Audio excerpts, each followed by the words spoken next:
ایک دفعہ کا ذکر ہے کہ پہاڑوں کے درمیان واقع ایک پرسکون گاؤں میں لیلا نام کی ایک نوجوان لڑکی رہتی تھی۔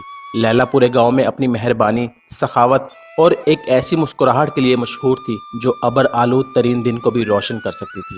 اس کے خاندان کے پاس بہت کم تھا، لیکن جو کچھ بھی تھا وہ ضرورت مندوں کے ساتھ بانٹتے تھے۔ گاؤں میں لیلا کی پسندیدہ جگہ کمل کا تالاب تھا، ایک پرسکون اور دلکش جگہ جہاں کمل کے متحرک پھول کھلتے تھے۔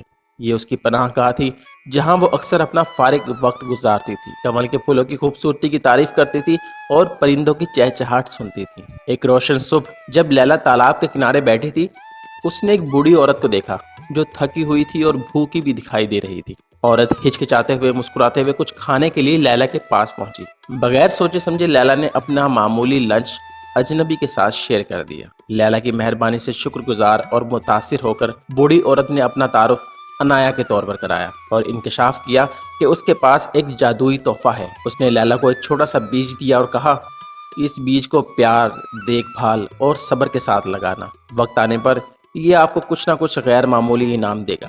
لیلا نے شکر گزاری سے بھرے دل کے ساتھ بیج لیا اور اسے کمل کے تالاب کے قریب لگا دیا۔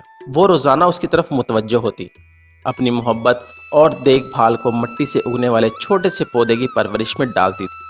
جیسے جیسے موسم گزرتے گئے، پودا ایک شاندار کمل کی شکل اختیار کر گیا جسے گاؤں نے کبھی دیکھا ہی نہیں تھا۔ اس کی پنکھڑیاں ایک چمکدار دوسری دنیاوی خوبصورتی سے چمک رہی تھیں۔ ایک غیر معمولی کمل کی خبر پورے گاؤں میں پھیل گئی۔ دور دراز کے لوگ اس کی شان کو دیکھنے کے لیے یہاں پہ آئے۔ لیلا نے اپنی خصوصیت سے گرم جوشی کے ساتھ سب کا استقبال کیا اور انہیں ایک وعدے کے بدلے کمل کی تعریف کرنے کا موقع دیا۔ ہر آنے والے نے خیر سگالی کے چکر کو زندہ رکھتے ہوئے کسی اجنبی کے ساتھ حسن عہد کرنے کا سلوک کیا۔ جیسے جیسے زیادہ سے زیادہ لوگوں نے اپنے عہد اور احسان کے کام کیے، گاؤں بدلتا گیا۔ سخاوت اور ہمدردی کا جذبہ پروان چڑھا اور گاؤں ایک ہم آہنگ اور محبت کرنے والا معاشرہ بن گیا، جہاں پڑوسی ایک دوسرے کی مدد کرتے تھے، اجنبیوں کا کھلے ہاتھوں سے استقبال کیا جاتا تھا اور ہر کوئی پرامن بقائے باہمی میں رہتا تھا۔ سال گزرتے گئے اور کمل کا تالاب گاؤں کے اتحاد، مہربانی اور دلکش خوبصورتی کی علامت بن گیا، جو سخاوت کے ایک سادہ عمل سے کھلتا ہے۔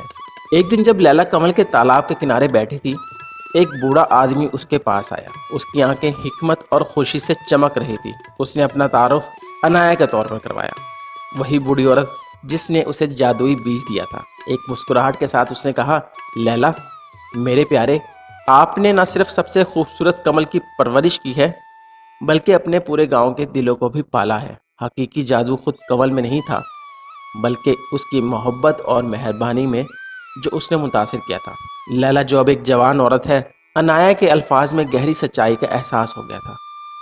یہ کمل نہیں تھا جس نے جادو کیا تھا، یہ وہ محبت اور شفقت تھی جو اس نے اور اس کے گاؤں نے دوسروں کے ساتھ شیئر کی تھی، جس نے ان کی زندگی اور برادری کو بدل دیا تھا۔ آخرکار گاؤں اور اس کے لوگ رحم دلی کی طاقت اور اس خوبصورتی کا زندہ ثبوت بن گئے جو سخاوت کے ایک سادہ عمل سے کھل سکتا ہے۔ کمل کا تالاب سکون کی جگہ رہا، لیکن اب اسے ایک نشان سے مزین کیا گیا تھا جس پر لکھا تھا، لوٹس تالاب کا تحفہ، محبت اور مہربانی کا مقام۔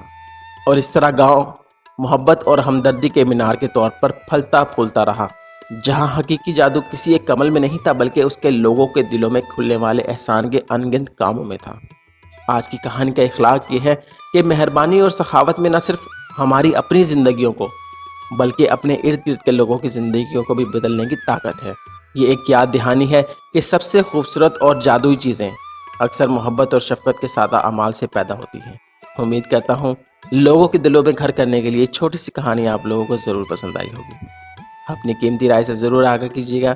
چینل سبسکرائب نہیں کیا تو چینل سبسکرائب کر لیں۔ اگلی ویڈیو تک کے لیے اللہ حافظ۔